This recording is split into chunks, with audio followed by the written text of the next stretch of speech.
SC की जमीन बिना परमिशन के कब और कैसे खरीदें, इस विषय को जानने से पहले यदि मेरे चैनल पर नया है तो चैनल को सब्सक्राइब करें और वीडियो को अंत तक जरूर देखें। एससी की जमीन जब भी ली जाती है वहां राजस्व संहिता की धारा 98 लागू हो जाती है, क्योंकि उसके जो मानक हैं उन मानकों को पूरा करना आवश्यक हो जाता है।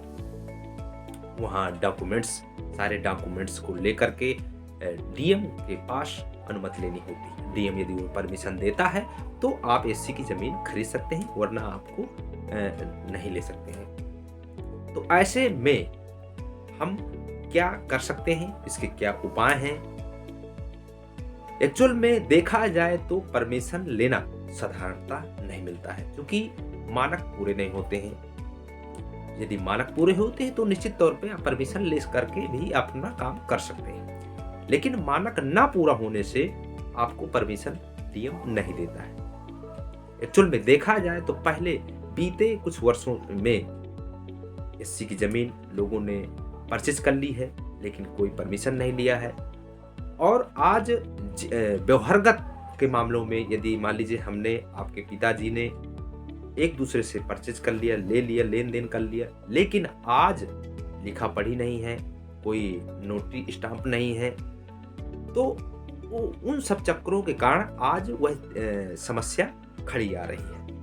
वहां अब उसके बच्चे हैं तो उन व्यक्तियों को परेशान किया जा रहा है।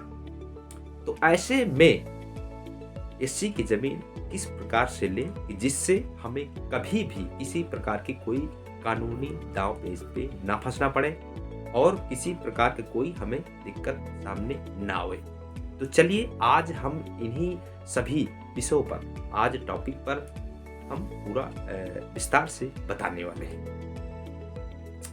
चलिए, किन परिस्थितियों पर राजस्व संहिता की धारा 98 लागू नहीं होती है, किन परिस्थितियों में बिना डीएम की परमिशन नहीं लेनी होती है, तो चलिए शुरू करते हैं। नंबर 1, यदि कोई व्यक्ति एससी का जमीन बेच रहा है, क्रेता और विक्रेता दोनों यदि एससी व्यक्ति हैं तो वहां धारा 98 लागू नहीं होती है और वहां डीएम की परमिशन लेना आवश्यक नहीं होता है। नंबर 2, यदि एससी की जमीन आबादी की है, आबादी लैंड है, वहां राजस्व संहिता की धारा 98 लागू नहीं होती है।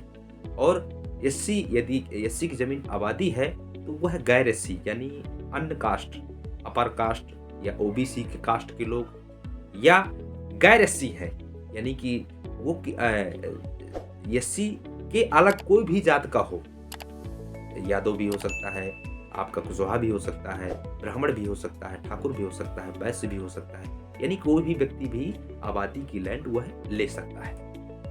नंबर 3, राजस्व संहिता की धारा 98 प्राकृतिक लोगों पर ही लागू होती है।